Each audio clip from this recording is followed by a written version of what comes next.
Okay, I've had a couple requests for an update video to the update video on my 55 Chevy 6100 wrecker. So here it is. I really didn't do much to the outside. Actually, I guess I should say I haven't done anything to the outside. It's still the same. I guess the only thing I can say that I did do to the outside is I did add the reverse lights. Put a different transmission in it that had the reverse light switch mounted to it, so had the wiring already ran to the back, and I like the idea of having those, so I put the reverse lights. Dual underbed gas tanks, aluminum. Cut these access holes in the bed of the truck, and here's the filler. Each tank is 17 gallons, so I've doubled the gas capacity from the behind the seat gas tank, which I removed. I'll show you some shots of those from underneath later on. Okay, now I'm under the truck, and I wanted to show you a few things I did under here. This is a different transmission. It is an MS 420, but it is a 1967. And in 67 there is a reverse light switch on it, which I like, so I hooked that up. And it also has a front seal on the input shaft, which the older ones did not have. So I was able to pick this transmission up. I rebuilt it, and so far so good. But I like those two additional things, the seal and then the reverse light switch. Back here I have the underbed gas tanks. There's two of them. That's the right, and there's the left. And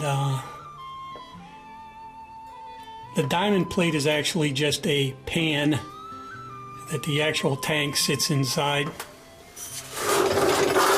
Loaded that up.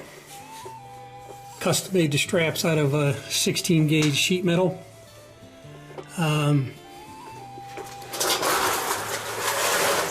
Have dual fuel filters under here. And back behind this brace, if I can show you, I can't. There is a transfer switch, so I can switch the fuel from left to right. They are both roughly about 17 gallons, which gives me twice as much gas as the single gas tank that used to be behind the driver's seat. So here's under the hood. Apologize, it's kind of dusty. It's been sitting around. What I've done here is I wrapped the headers to really cut down on the heat underneath the hood, and I think it was causing a problem with my steering box. It's getting a little too hot and melting the gear oil in there, gear grease. I put the air conditioning on. I had an old compressor on here before to run the belt, so this is new, all new plumbing for the air conditioning and the heater. Can't see it, but obviously the condenser is back here behind the valance. And that's pretty much all the new stuff. Oh, well, no, I got a new regulator. New regulator for the gas tanks and a return line, which I didn't have on the other tank. So that's it for under the hood. Okay, on the inside, put the air conditioning in, so I have the vents obviously here on the driver's side. There's a center one, and on the passenger side there, and you can also see the box that contains the heater core and the blower and everything else for the air conditioning. And that's a new controller for the heat and air conditioning. I'm working on a video of doing the air conditioning. I hope to get that done. Had some problems with my old camera. I might have lost some of the film. In the back, where I removed the gas tank, I made this box enclosure, and that houses the speakers. There's two speakers, one there and one on that side, the base box, and have a fire extinguisher on both sides. Can't get in there.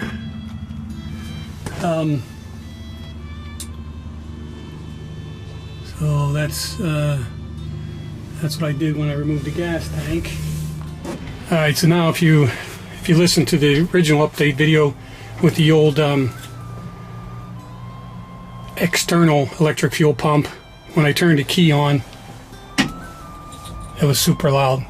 Now with the gas tanks, internal electric fuel pumps in each gas tank, not a noise at all. Still sounds pretty good. The sound system is only controlled by controls a iPod or an iPhone.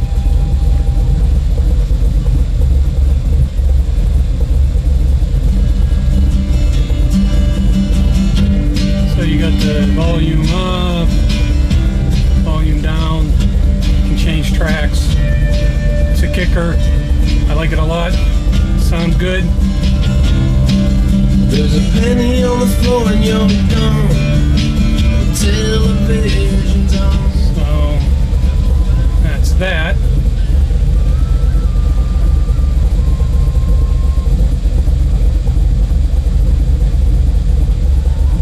And you can turn it off. And then the other thing here is the fan.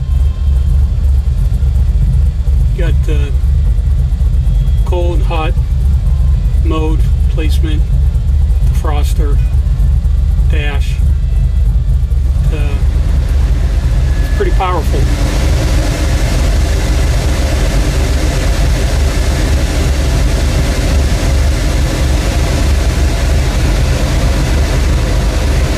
Right now that's down below for big ticket to the cold.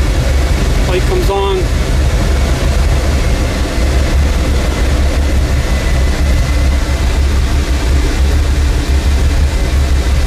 That's the only funky thing about it. The frost is all the way up, the floor is in the middle, and then all the way, the lever all the way down does the dash vents.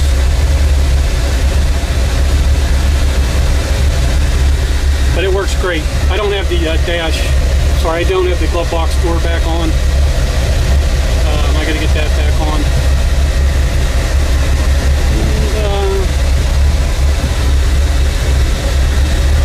I think that's it. I'll show you the underneath of the truck, and then I'm happy with it. All I think I have left to do now is to